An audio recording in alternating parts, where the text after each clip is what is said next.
is an aid group with teams still operating inside Gaza. Its president and CEO, Sean Carroll, joins me now. Sean, really appreciate you being with us.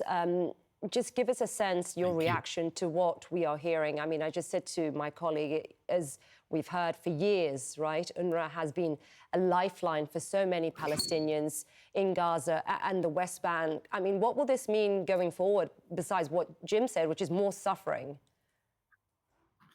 Well, it'll be more suffering. It'll be catastrophic. I mean, what this means is that hundreds of thousands of children will have their education disrupted. Millions of patients will be left without health care, and the most vulnerable will be left without any kind of support. I mean, there is no replacement for UNRWA, for the services of UNRWA. They're just, it's too large, it's too critical. It's health, it's education, it's livelihood services, and at a time of humanitarian emergency catastrophe in Gaza, and also in the West Bank. People are not recognizing the difficulty of access, of getting to schools, and cutting off services to Palestinians in the West Bank and East Jerusalem will leave them suffering as well. And suffering of innocent people at the end of the day doesn't serve the cause of safety and security for anyone. So it may feel good to be passing this legislation now, but I think Israel's acting against almost uniform global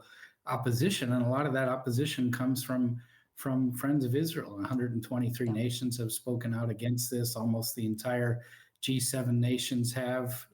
Even the Secretary of State, the Foreign Minister, and Secretary of Defense of Israel's greatest ally, the United States, has said this will devastate the Gaza humanitarian response, and it would deny vital education and social services to tens of thousands of Palestinians in the West Bank and East Jerusalem. Yeah, and we heard that from the foreign ministers of 7 countries that were warning about this before. They said, without its work, the provision of such assistance and services, including education, healthcare, and fuel distribution in Gaza and the West Bank, would be severely hampered, if not impossible, with devastating consequences of an already critical and rapidly deteriorating humanitarian situation, particularly in northern Gaza, which is something that I was speaking to. I was speaking the last 2 hours, Hamish, with UNICEF, talking about the situation, the dire situation in northern Gaza. I wonder, Sean, in terms of, your NGO operates, I'm guessing, with UNRWA, has some sort of operation workings with UNRWA. How does that affect how you get aid in? Well, we worked quite closely with UNRWA at the start of the war in Gaza after October 7th last year. We're now, as a U.S. organization, prevented from working with UNRWA because of legislation in the U.S. That should also be reversed. It's the humanity is served. The cause of humanitarian assistance is served better when we can work together.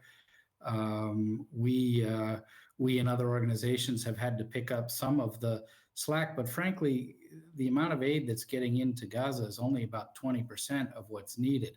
So if any of us, and particularly if the largest among us, UNRWA, is hampered, is prevented from doing its work, then that means there's no way to come close to meeting that gap. And that continuing gap in providing humanitarian aid, again, is obviously devastating to Palestinians in Gaza, but it's devastating to any hope for long-term peace and stability. When you deny children food, when you deny them health and education, it can't mean that there's a brighter future for that child, for that family, for that society, and for the region that they live in. And we have seen a comment just now from Filippo Lazzarini of the UN, and who said this evening, said that the vote by the Israeli parliament is unprecedented, he said, and sets a dangerous precedent. He goes on to say, opposes the UN Charter and violates the State of Israel's obligations under international law. He then went on to say it will deprive over 650 girls and boys from education, putting at risk an entire generation of children. We've also heard, Sean, and I think this is important to the point that you were just making, Prime Minister of Israel, Netanyahu, who said UNRWA workers involved in terrorist activities against Israel must be held accountable. Since avoiding a humanitarian crisis is also essential, sustained humanitarian aid must remain available in Gaza now and in the future. I mean, the aid, not much aid is going in from what I heard in the last 2 hours. I mean, our correspondent said it's just almost like a siege in the northern Gaza. So I mean, speak to that. How much aid is going in right now? If Prime Minister of Israel is saying aid must remain available, is aid available at this juncture? Well, there is a siege in the north, and the amount of aid that has come in to the north has been almost nothing for the past month, and only about 45 truckloads of aid have been coming in a day over the past month, and there's a need for 500 or 600 truckloads a day. So if we're getting 5% of the need, and then you're also hampering aid organizations from delivering, then obviously that's not going in the right direction. And it's just simply not compatible to say we need to increase aid, but we're going to shackle or outright ban the largest aid organization providing healthcare and services to Palestinians in Gaza and the West Bank. Yeah. And I'm just going to end the conversation with this comment from Philippe Salazarini, who says these bills increase the suffering of the Palestinians and are nothing less than collective punishment. This should be a concern to all.